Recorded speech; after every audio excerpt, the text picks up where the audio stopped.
Good evening. I'm Adrien Sala, and you're listening to WikiSleep YouTube.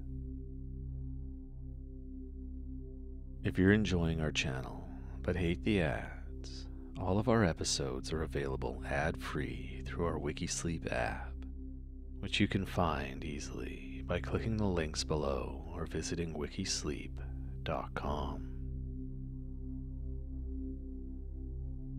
The app has more unique sleep support, including meditations, breath work, ambient sounds, white noise, exclusive episodes, and so much more. It's available entirely ad-free, and you can download it for free by visiting wikisleep.com. There's a free trial to give it a test drive to see if it's the right fit for you, and then it's only an investment of $1.50 a week for better sleep.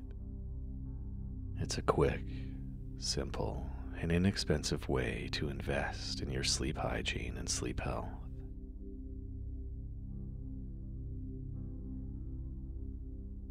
As we begin, I recommend taking a moment to get comfortable.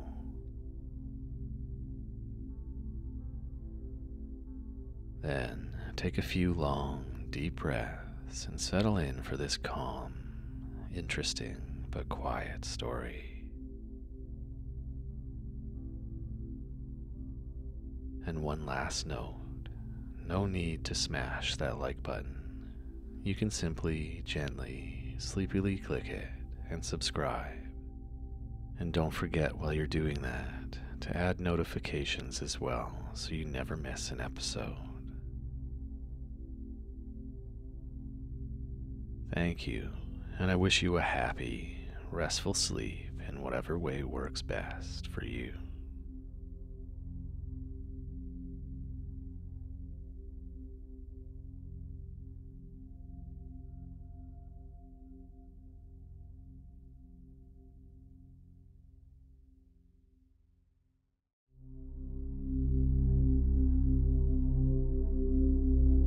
Good evening. I'm Adrien Sala, and tonight I'm going to read to you about one of the most famous buildings in the world, the Taj Mahal. Built in tribute as a tomb for Mumtaz Mahal by Shah Jahan, the Taj Mahal is often cited as one of the most exquisitely designed buildings ever built.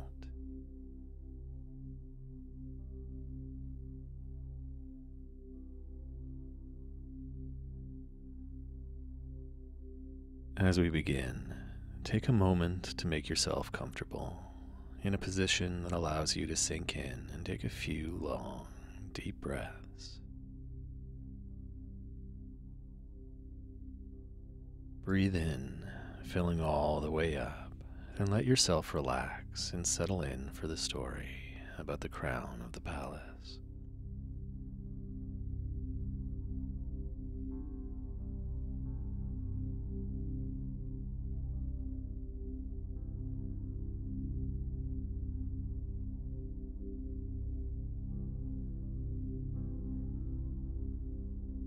The Taj Mahal is an ivory-white marble mausoleum on the south bank of the Yamuna River in the Indian city of Agra.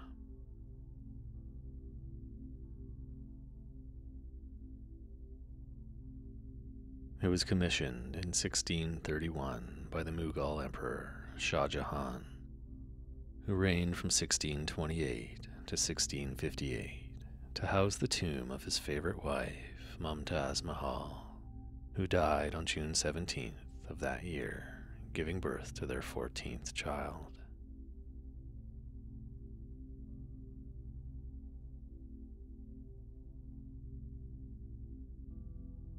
Construction began in 1632 and was completed 11 years later in 1643, with the surrounding buildings and garden taking an additional 5 years to complete.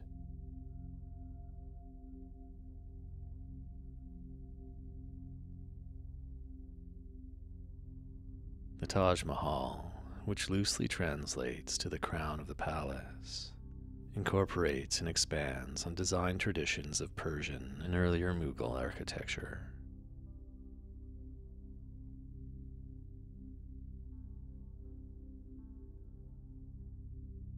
Inspiration came from Timurid and Mughal buildings, including the Gur-Yamir, the tomb of Timur, the father of the Mughal dynasty.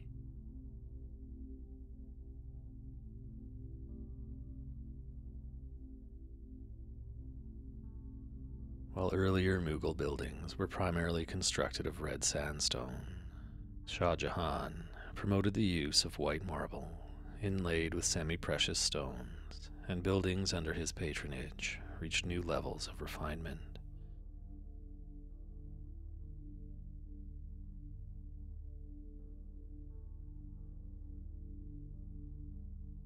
The tomb of Mumtaz Mahal is the central focus of the entire complex of the Taj Mahal. It is a large, white marble structure standing on a square plinth and consists of a symmetrical building with an iwan, an arch-shaped doorway topped by a large dome and finial.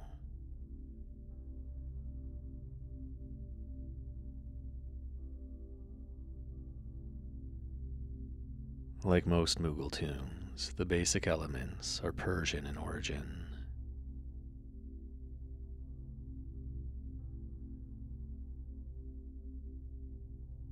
The base structure is a large, multi-chambered cube with beveled corners forming an unequaled 8-side structure that is approximately 180 feet along each of the 4 sides.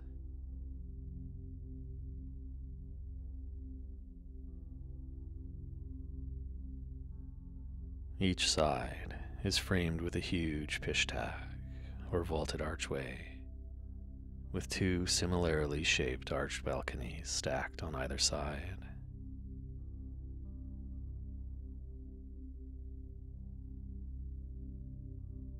The motif of stacked pishtags is replicated on the beveled corner areas, making the design completely symmetrical on all sides of the building.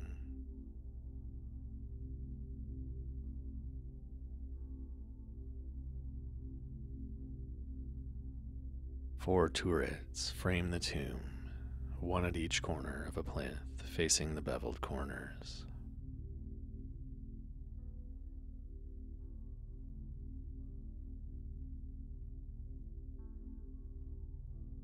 The most spectacular architectural feat is the marble dome that surmounts the tomb. It is nearly 35 meters high, which is close in measurement to the length of the base and accentuated by the cylindrical drum it sits on, which is approximately 7 meters high.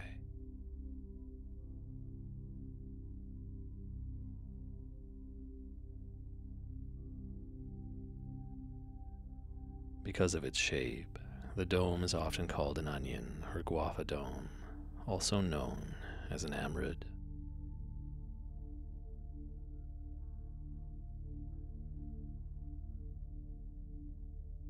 The top is decorated with a lotus design, which also serves to accentuate its height.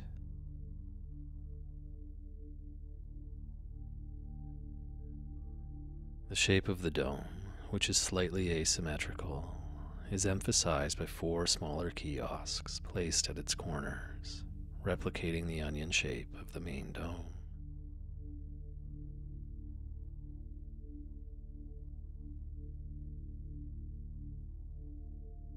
Their columned bases open through the roof of the tomb and provide light to the interior.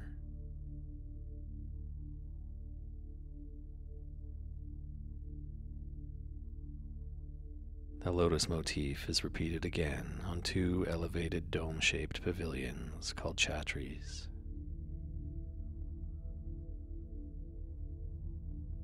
The dome and chhatris are topped by a gilded finial, which mixes traditional Persian and Hindustani decorative elements.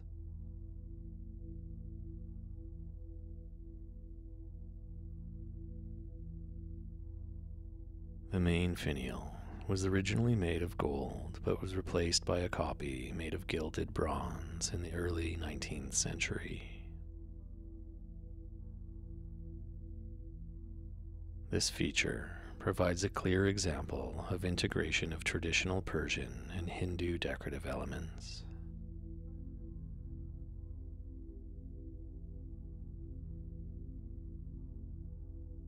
The finial is topped by a moon, a typical Islamic motif whose horns point heavenward.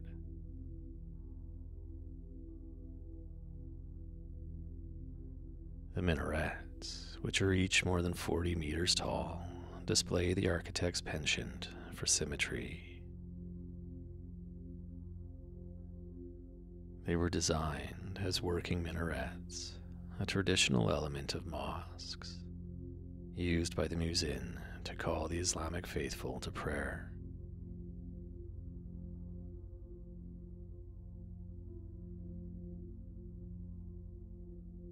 Each minaret is effectively divided into 3 equal parts by 2 working balconies that ring the tower.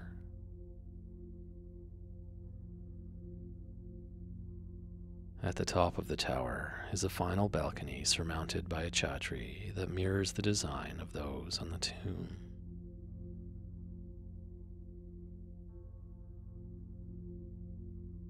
The chhatris all share the same decorative elements of a lotus design topped by a gilded finial.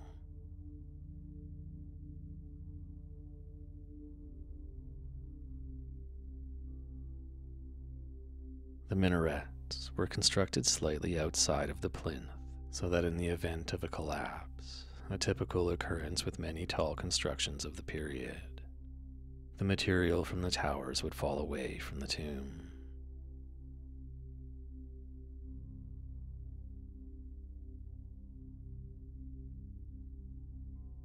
The exterior decorations of the Taj Mahal are among the finest in Mughal architecture, and as the surface area changes, they refine proportionately.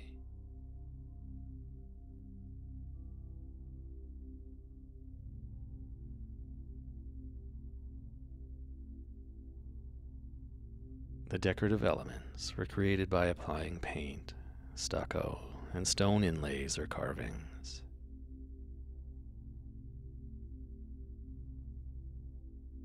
In line with the Islamic prohibition against the use of anthropomorphic forms, the decorative elements can be grouped into either calligraphy, abstract forms, or vegetative motifs.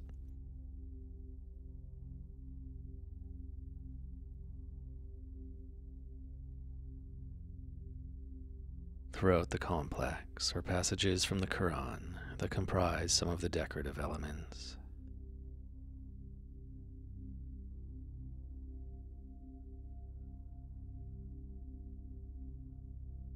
The calligraphy on the Great Gate reads,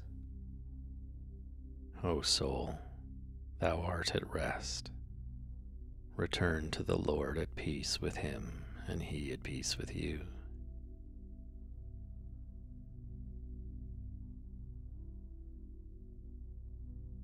This was created by a calligrapher named Abdul Haq.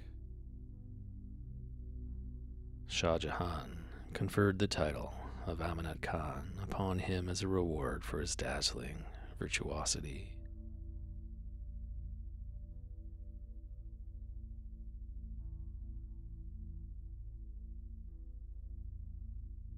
Much of the calligraphy is composed of florid Thulith script made of jasper or black marble inlaid in white marble panels.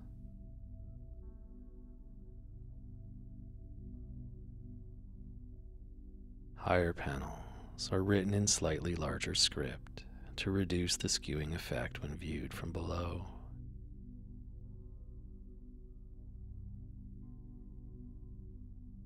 The calligraphy found on the marble cenotaphs in the tomb is particularly detailed and delicate.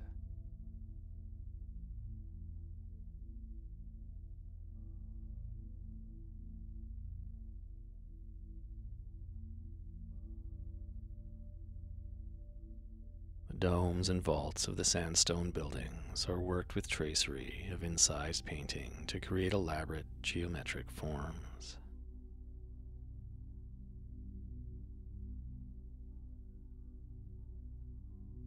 Herringbone inlays define the space between many of the adjoining elements, while white inlays are used in sandstone buildings and dark or black inlays on the white marbles.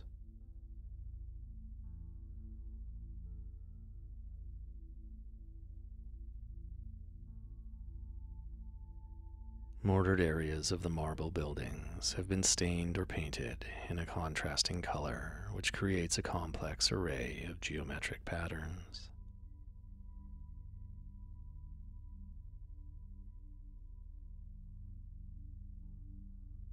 Floors and walkways use contrasting tiles or blocks in tessellation patterns.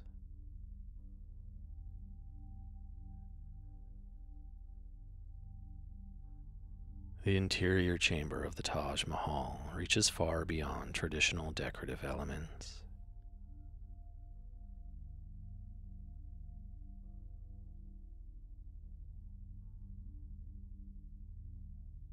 The inner chamber is an octagon, with the design allowing for entry from each face, although only the door facing the garden to the south is used.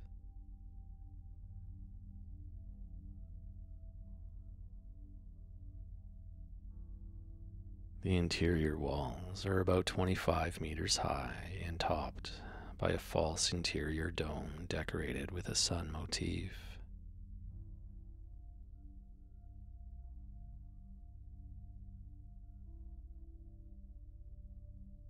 Eight pishtak arches, a rectangular frame around an arched opening, define the space at ground level and, as with the exterior, each lower pishtak is crowned by a second one about midway up the wall.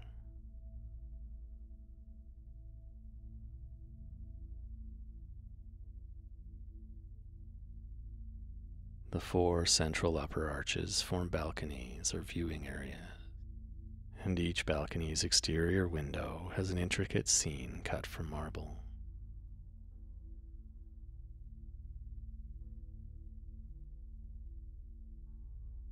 In addition to the light from these balcony screens, light enters through roof openings covered by chhatris at the corner.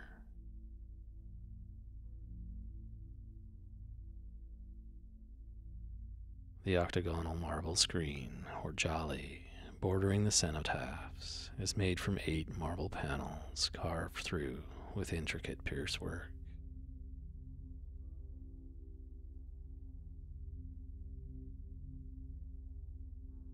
The remaining surfaces are inlaid in delicate detail with semi-precious stones forming twining vines, fruits, and flowers.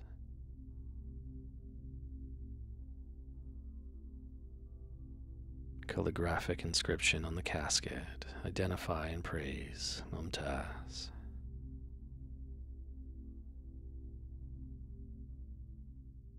On the lid is a raised rectangular lozenge meant to suggest a writing tablet.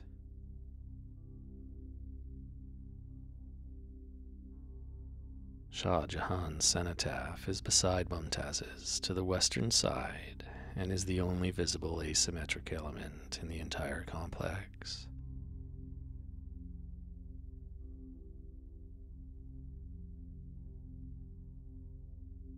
On the lid of the casket is a traditional sculpture of a small pen box.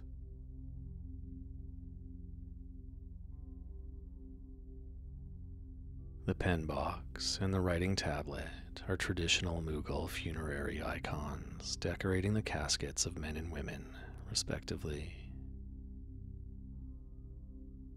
The 99 names of God are inscribed on the sides of the actual tomb of Mumtaz Mahal.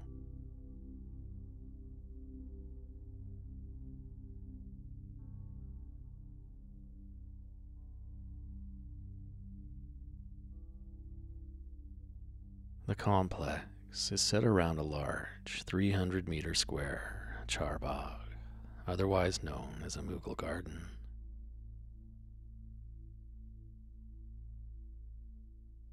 It uses raised pathways that divide each of the 4 quarters of the garden into 16 sunken parterres or flower beds.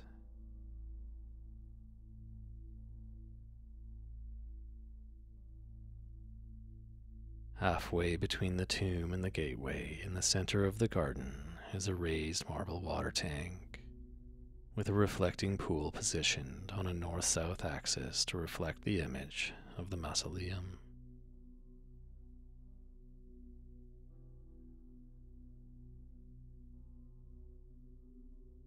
The elevated marble water tank is called Al-Hawad al-Qatar, in reference to the tank of abundance promised to Muhammad.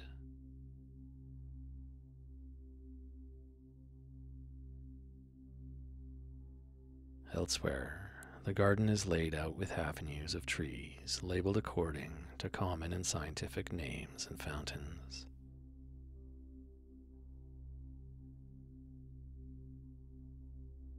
The Charbagh Garden, a design inspired by Persian gardens, was introduced to India by Babur, the first Mughal emperor.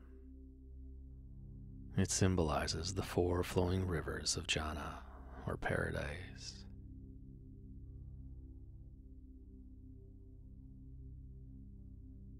In mystic Islamic texts of the Mughal period, paradise is described as an ideal garden of abundance, with 4 rivers flowing from a central spring or mountain, separating the garden into north, west, south, and east.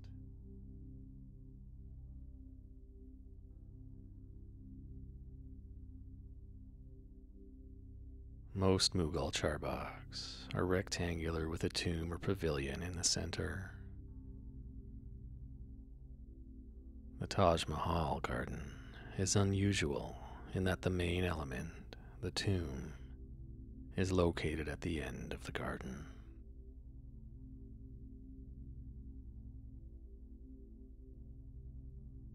Early accounts of the garden describe its profusion of vegetation, including abundant roses, daffodils, and fruit trees.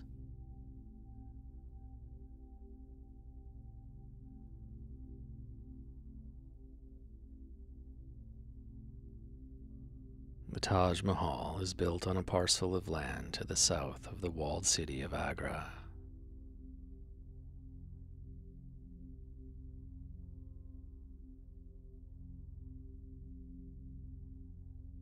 It was constructed using materials from all over India and Asia.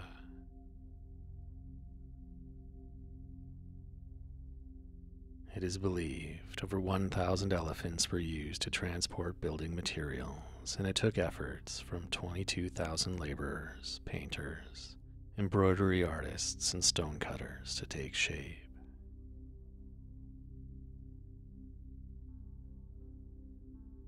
The translucent white marble was brought from Agra, Rajasthan, the jasper from Punjab, jade and crystal from China. The turquoise came from Tibet, and the lapis lazuli from Afghanistan, while the sapphire came from Sri Lanka and the carnelian from Arabia.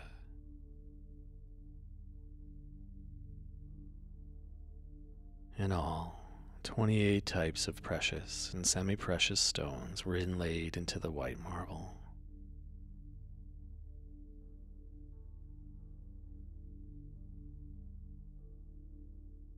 The scaffold built to construct the Taj Mahal was made of brick, and builders at the time estimated it would take 2 years to deconstruct.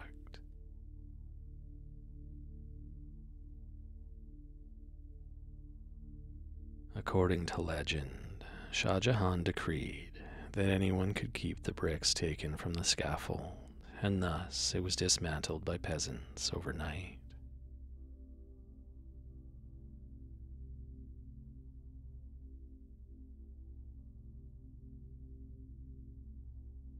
A 15-kilometer tramped earth ramp was built to transport marble and materials to the construction site, and teams of 20 or 30 oxen pulled the blocks on specially constructed wagons.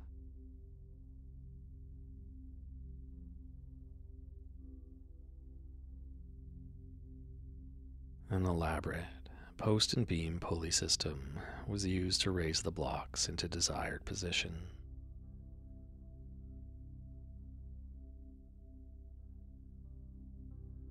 Water was drawn from the river by a series of pours, an animal-powered rope and bucket mechanism, into a large storage tank and raised to a large distribution tank. It was passed into 3 subsidiary tanks from which it was piped into the complex.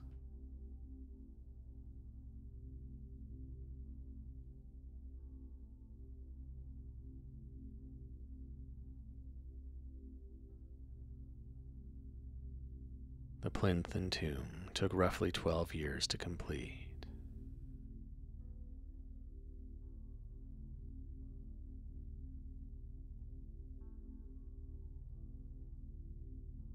Estimates of the cost of construction vary due to difficulties in estimating costs across time.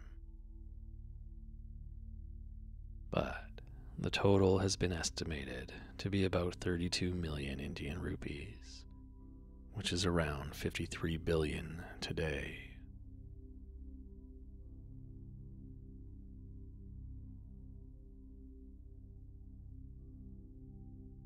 Soon after the Taj Mahal's completion, Shah Jahan was deposed by his son and put under house arrest at a nearby fort in Agra. Upon his death, his son buried his father in the mausoleum next to his wife.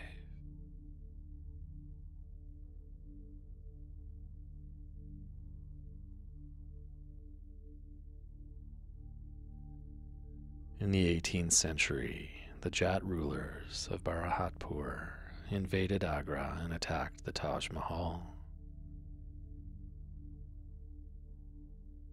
2 chandeliers, one of agate and another of silver, which were hung over the main cenotaph, were taken away by them, along with the gold and silver screen.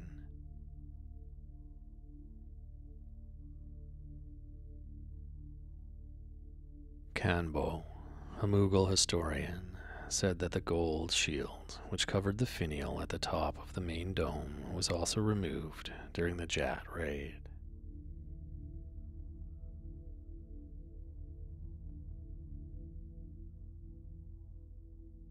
By the late 19th century, many parts of the building had fallen into disrepair.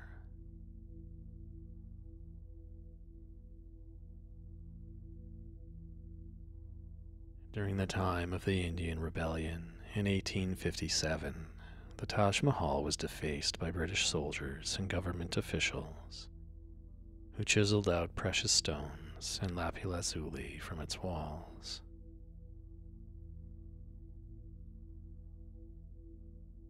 But at the end of the 19th century, British Viceroy Lord Curzon ordered a sweeping restoration project, which was completed in 1908. He also commissioned a large lamp for the interior chamber, modeled after one in a Cairo mosque. During this time, the garden was remodeled with British-style lawns that are still in place today.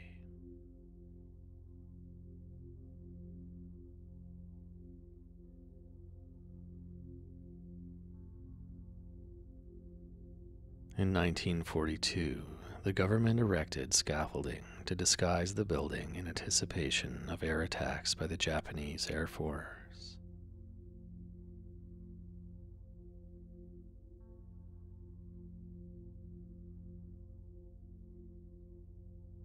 During the India-Pakistan Wars of 1965 and 71, scaffolding was again erected to mislead bomber pilots.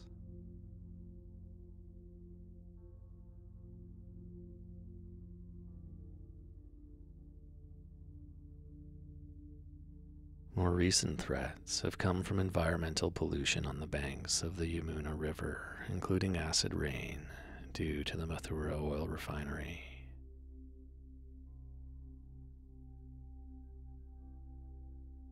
Over time, pollution has slowly been turning the Taj Mahal yellow.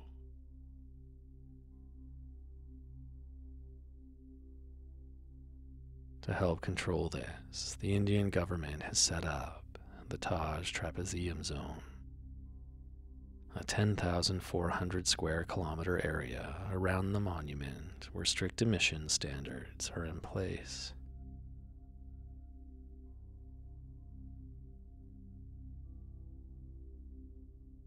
Concerns for the tomb's structural integrity have recently been raised because of a decline in the groundwater level in the Yamuna River basin, which is falling at a rate of around 1.5 meters per year.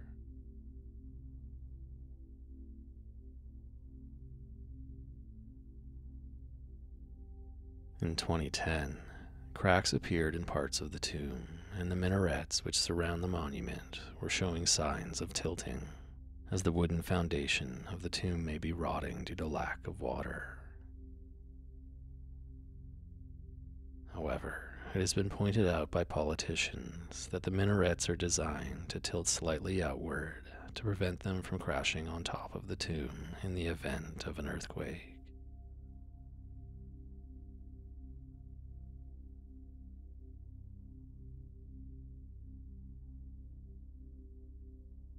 Ever since its construction, the building has been the source of admiration transcending culture and geography, and so personal and emotional responses have consistently eclipsed scholastic appraisals of the monument.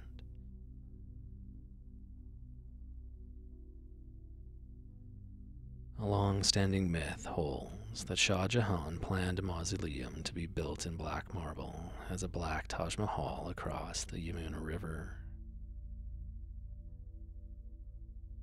The idea originates from fanciful writings of Jean-Baptiste Tavernier, a European traveler who visited Agra in 1665.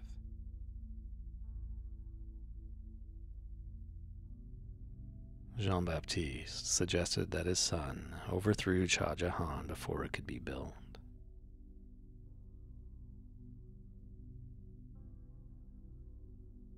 Ruins of blackened marble across the river in Moonlight Garden seem to support this legend. However, excavations carried out in the 1990s found that they were discolored white stones that had turned black.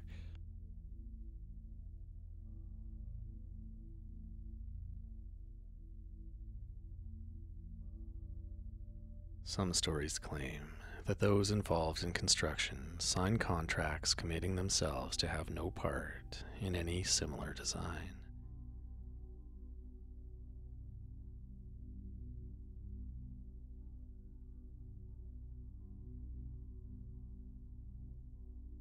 Another myth suggests that beating the silhouette of the finial will cause water to come forth, and to this day, officials find broken bangle bracelets surrounding it.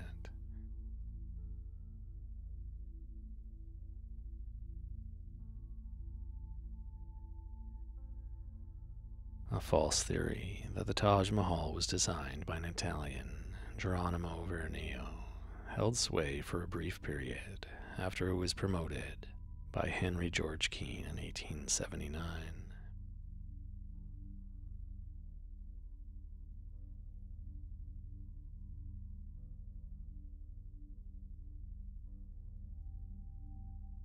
Today, the Taj Mahal remains a major and growing tourist attraction.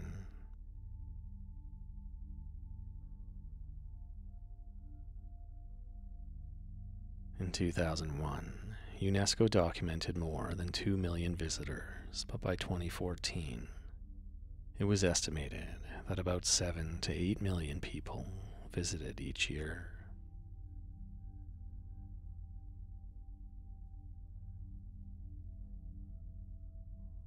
A two-tier pricing system is in place, with a significantly lower entrance fee for Indian citizens and a more expensive one for foreigners.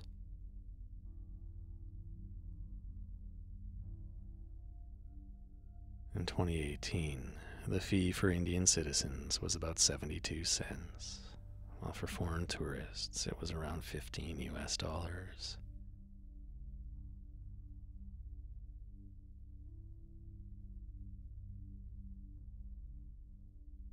Most tourists visit in the cooler months of October, November, and February.